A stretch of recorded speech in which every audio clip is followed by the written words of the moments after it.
All right, old school NBA fans, NBA self-research NBA facts here. Another video for you. Just want to say thanks to anybody who subscribes to my channel, anybody who watches my videos. Appreciate it very much. I'm gonna keep it going. I made it pretty well known that I don't really watch the modern NBA. I know what's going on though. I'll watch some of the highlights on occasion. I'll watch other content creators. I'll watch some clips, that kind of thing. But I can't watch the game. It's just changed so much for me, and it's a different kind of basketball. Not what I was used to watching when I grew up. I enjoy watching some of the older games from the 60s and 70s more, because I didn't get a chance to watch a lot of those. But I've come to the realization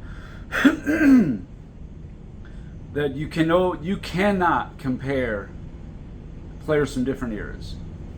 And everybody can decide what they think a different era is. But for me, it's the inception of the NBA, which would have been about 1947 until the merger, because that's when I think they got like 22 teams. That was in 77. So from 47 to 76, that covers 30 years. That's era one for me. From 1977 to 2015, I think that covers 39 years. That's the golden era. That's era two. 2016 to the present and probably beyond, that's the next era. And the reason why it's just not possible to compare the eras is a lot of reasons. Let me just start off with, if you guys know what game score is, it's kind of like fantasy football. It's basically, points and rebounds and stats, and they figure out a point system in it. The last of the top 100 game scores of all time, and that went from 1985 to now. That covers the last 40 years. Of the top 100 game scores ever, 52 of them are from 2016 to now. So that's the big reason why that's my cutoff, 2016 to now. More than half, or just in those 9 seasons, as opposed to the 31 years before that had less than half. So obviously something's askew there. It's an offensive explosion. Another thing is triple doubles. It used to be a rare thing to have triple double, or the guy gets 7 or 8 in a year, like, oh wow, like Jason Kidd would get them, get some triple doubles, and Magic Johnson, LeBron James would get some. In the year 2000, there was 20 triple doubles league-wide. Oh no, I'm sorry. In 2000, there was 38 triple doubles league-wide. 38. In 2002, there was 29. In 2010, there was only 23. In 2011, there was 37. 2014 and 2015, there was 46 each year. Then, bam, here it comes. That's why 2016 to me is the year that started this offensive explosion. In 2016, there was 75. By 2019, there was 127. 21, there was 142. And that was even a shorter season. I think it was like 71, 72 games per year. 2022, 130. 2023, 119. And this year, 137 triple doubles. We've come a long way to the, since the 32 in 2007. That's a big discrepancy. Now, another thing is, how many players averaged 20 points per game? In the year 2000, I just went back to there because 99 was strike shortened year, and before that was Jordan's era, and I don't want to even touch that. I get enough pushback about I'm a Jordan guy and all that, so didn't even include his era at all. In 2000, there was 20 players in the league that were averaging 20 points per game or more. By '04, there was 17. In 2013, there was only 9. So there was somewhere between, 9 to as high as 27 between 2000, 2013. 2014, there was 19. 2015, there was 15. In 2016, there was 20. 2017, 31. Here it comes. 2019, 31. 2021, 31. Last year, there was 43. And this year, 38. So a lot more 20-point per game scores. I heard somebody recently say, mentioned, I think it was Uncut Hoops, said that, Jalen Brunson had many 40-point games to Michael Jordan. Are you really going to compare that? It's not the same thing. It's different eras altogether. I think people just need to wake up to that. Don't compare a player, dude, anything from 2016 to now versus somebody from 2015 or before that. Don't even compare them. 3-point attempts. How many players attempted 5 3-pointers or more? Going back to 2000 again. In the year 2000, there was only 7 players attempting 5 3-pointers a game or more. By '05, there was 16. 2010, there was 16. 2015, there was 29. It was starting to get an uptick. By 2020, there was 70. And again, the strike shortened year probably wouldn't, or the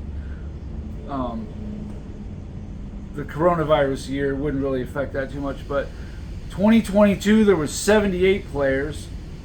And this last year, 24, this year, 73 players attempting 5 3-pointers or more. And again, you go back to 2000, there was only 7. A big difference there. The point explosion has happened. Now, since 2000, how many teams averaged over 100 points per game? In 2000, there was only 7. In '04, there was 2 teams in the whole NBA averaging 100 points or more. In 2012, there was only 3. And then 2015, there was 15. It was starting to creep up. 2016 was the big push. There was 23 teams averaging 100 or more. By 2019, all 30 teams. And then there was 20 teams averaging 110 points a game in 2019. By 2023, last year, there was 29 teams averaging 110, and there was even one team averaging 120 points a game. And this year, 26 teams averaged 110 points, 3 were averaging 120. So as you can see, it's just a completely different era. And going back to the first era, from 47 to 76 for me, back then there was no 3-point shot. The backboard was hung by wires, okay? They didn't have soft breakaway rims where the ball gently hit the top, the front of the rim, hit the backboard and go in. None of that. It was either pretty much all net or, close to all net, or it was a brick. That's why the rebound totals was so enormous that nobody's gonna touch those, averaging 20, 25 rebounds a game. No. That's never gonna happen again. And that's, again, why in the field goal percentages were so poor. I heard Paul George on a podcast not long ago say, I was really puzzled by the poor field goal percentages. Like, again, you guys don't know the history of the game. You play in the game, but no one has sat down and given you a history lesson about why that is. It's pretty obvious stuff. Another thing about the modern era too, all the load managing and all the stuff going on. You don't even know who the best teams are. You can't gauge it by the seeding. 1960 to 1967, that 8-year period, one team who was the number 1 seed didn't make the finals. So of the 16 number 1 seeds in that time frame, 15 of them made the finals. Only one didn't. 1983 to 1992, that's a 10-year span. Only 3 teams did not make the finals that were a 1 seed. That was the 88 Celtics, they got upset by the Pistons. The 1990 Lakers, they got upset by Phoenix. And the 91 Blazers got upset by the Lakers. That's it. So out of the 20 possible number 1 seeds, 17 of them made the finals. Only 3 didn't. That's just how it was. Because people took the regular season seriously. They don't take it seriously now. Look at the All-Star game. It's a freaking joke. And all anybody cares about in the regular season is their stats, because they equate the stats with the money. And then when it comes to the playoffs, then it's all about winning. But you don't even know who the best teams are. You have no idea. Because all the load managing and the injuries and all this and that, somebody stubs their toe, they're out for four games. Since 2017, that would cover, not counting this year, 2017 to 2023, in 7 years, that would be 14 number 1 seeds, because there's 1 for each conference, 2 per year. 14 out of 14 number 1 seeds, how many made the finals in the last 7 years? How about 4? 4 number 1 seeds made the finals out of a possible 14 in the last 7 years. That's ridiculous. That's stupid.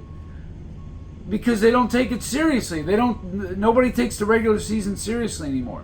It is just an absolute joke. And look, Nikola Jokic, he's having a great run here. He is, no doubt about it. He's a great player. He's won 3 MVPs. But again, do not compare him to players from other eras. It's completely different. I'm not saying he isn't skilled or he would not be good in other eras. I'm sure he would be.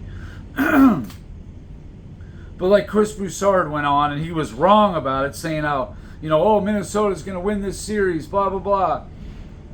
And he's now got Nikola Jokic over Moses Malone. Why? He's got 3 MVPs in a much tougher era, going up against a lot tougher centers. There's a big difference between going against Rudy Gobert, who's this era's Defensive Player of the Year 4 times. So he's your guy, right? Well, if Jokic was going up against David Robinson, Olajuwon, say a combination of like P.J. Brown and Alonzo Mourning, or Larry Johnson and Alonzo Mourning, Dikembe Mutombo, I think things would be a little bit different. Horace Grant, Shaquille O'Neal, Dennis Rodman, and David Robinson. I think things would have been a little bit different. He wouldn't have just had his way like he does now. But again, I'm not taking anything away from him. In this era, he is the best player, no doubt about it. And then I look at a player like Giannis, who looked like he was going to be the best player of this era. And I don't know what's happened to that guy, but he's either getting upset or he's just hurt all the time. So being durable is part of it. It's a small part. It's not as big as what some people make it out to be, but it is a part of it. Where are these guys? Then he's not even around. He's hurt. Whatever. He's getting upset. I think he was a 1 seed 3 times and didn't make the finals in any of the 3 times. That's a huge disappointment. I know the 1 seed isn't what it used to be. I know it's not. But even still, you're supposed to be one of the best, 2 or 3 players. What can you say? But anyway, that's probably it for this video. This is something that was on my mind, and I hate when people try to compare one era to another.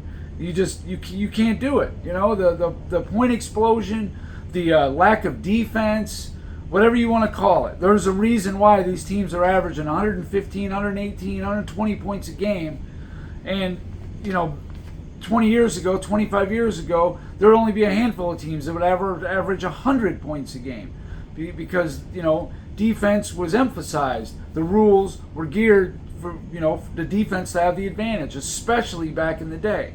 Now it's completely offense. They've turned it all on its head. So don't compare players from this era, please. The last 7-8 years, no. When I was doing my ranking system, there's just no real clear way to do it. It was already hard enough with the old era, with the players from the 80s and 90s and 2000s. It was already hard. Now it's impossible. They're three completely different eras, and they need to be treated as such. So anyway, that's it for this video, and thanks for watching.